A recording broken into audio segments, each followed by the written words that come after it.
Artículo o capítulo cuarto. Zimmerwald en la encrucijada. El 28 de diciembre llegaron a Berna los periódicos franceses con la información sobre el Congreso de la CGT,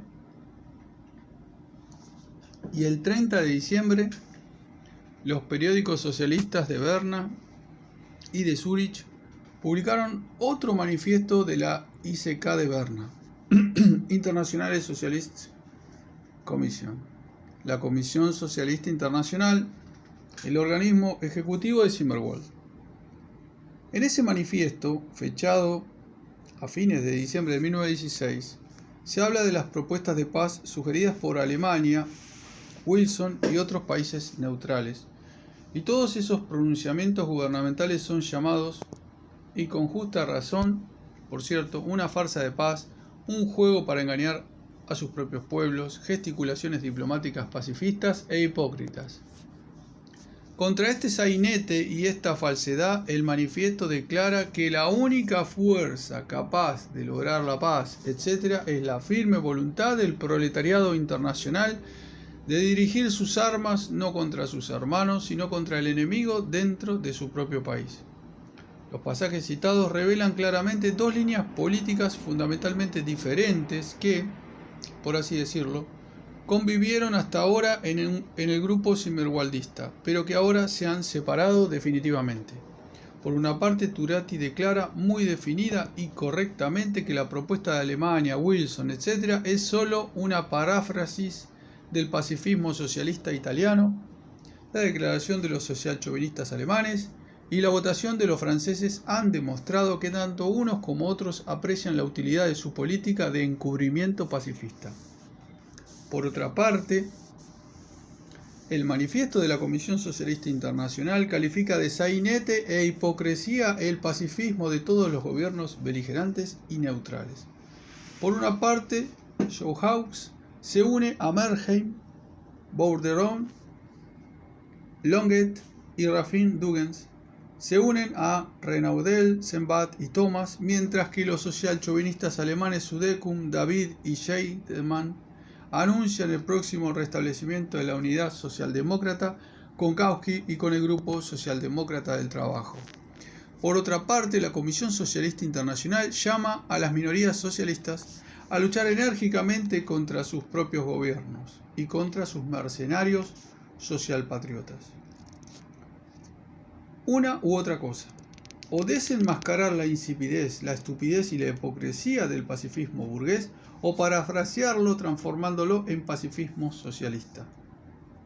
Luchar contra los Schauhaus, los Renaudel, los Leguien y los David por ser mercenarios de los gobiernos, o unirse a ellos en vacías declamaciones pacifistas según modelo francés o alemán.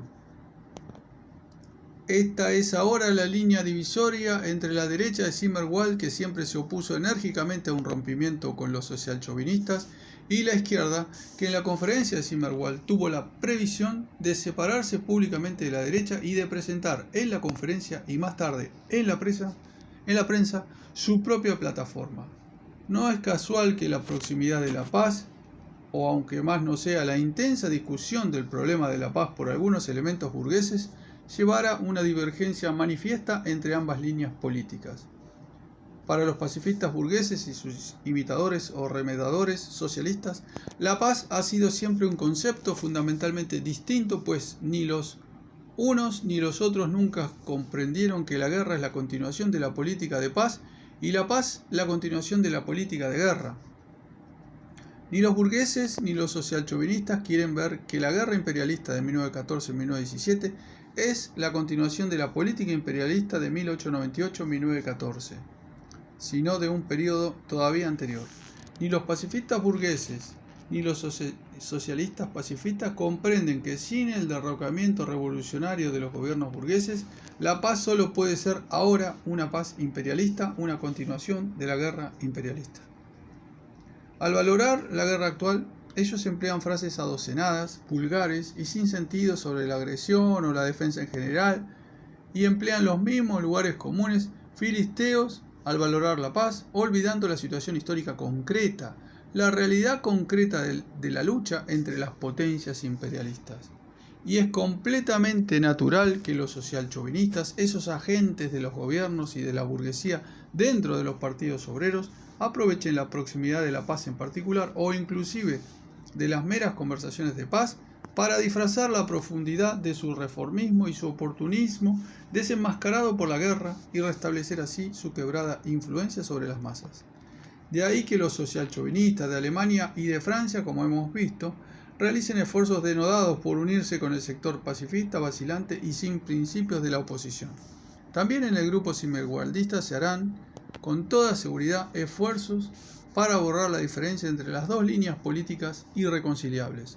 Se puede prever que seguirán dos líneas, una conciliación práctica combinando mecánicamente sonoras frases revolucionarias, tales como las del manifiesto de la Comisión Socialista Internacional, con una práctica pacifista y oportunista. Así sucedió en la Segunda Internacional.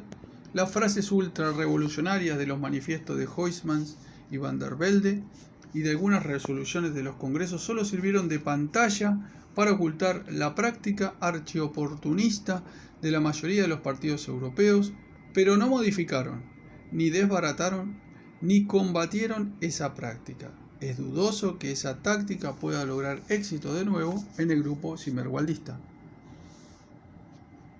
Los que concilian con los principios intentarán falsificar el marxismo argumentando, por ejemplo, que las reformas no excluyen la revolución, que una paz imperialista con determinadas mejoras en las fronteras nacionales, en el derecho internacional o en los gastos de armamento, etc., es posible a la par del movimiento revolucionario como uno de los aspectos del desarrollo de ese movimiento y así sucesivamente. Eso sería una falsificación del marxismo. Las reformas, por supuesto, no excluyen la revolución. Pero no se trata de esto ahora, sino de que los revolucionarios no deben excluirse a sí mismos, no deben ceder ante el reformismo, es decir, que los socialistas no deben reemplazar su labor revolucionaria por una labor reformista. Europa pasa por una situación revolucionaria. La guerra y el alto costo de la vida agravan la situación. La transición de la guerra a la paz no suprimirá necesariamente la situación revolucionaria porque no hay ninguna base para creer que los millones de obreros, que tienen ahora en sus manos armas excelentes, permitirán necesariamente ser pacíficamente desarmados por la burguesía en lugar de seguir el consejo de Liebknecht, o sea, volver sus armas contra su propia burguesía. El problema no consiste, como sostienen los pacifistas cauquistas, o bien una campaña política reformista o el rechazo de reformas. Ese es un planteamiento burgués del problema. El problema es, o bien lucha revolucionaria, cuya consecuencia, en caso de no alcanzar un éxito total, son las reformas. Esto ha sido demostrado por la historia de las revoluciones en todo el mundo, o nada más que discursos sobre reformas y promesas de reformas.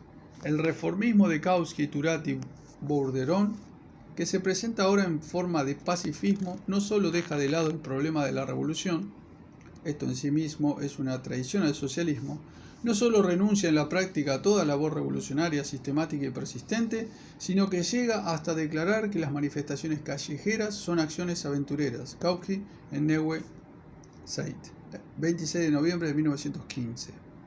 Llega hasta el punto de defender y realizar la unidad con los adversarios francos y decididos de la lucha revolucionaria, los Sudekun, los Legien, los Renaudel, los Thomas, etc. y etc. Ese reformismo es absolutamente incompatible con el marxismo revolucionario, cuya obligación es aprovechar lo más posible la presente situación revolucionaria en Europa para impulsar abiertamente la revolución, el derrocamiento de los gobiernos burgueses, la conquista del poder por el proletariado armado, sin renunciar ni negarse al mismo tiempo a utilizar las reformas para desarrollar la lucha revolucionaria y en el curso de esa lucha. El futuro inmediato nos indicará cuál será el curso de los acontecimientos en Europa, en particular la lucha entre el pacifismo reformista y el marxismo revolucionario, incluyendo la lucha entre los dos sectores cimergualdistas. Zúrich, 1 de enero de 1917.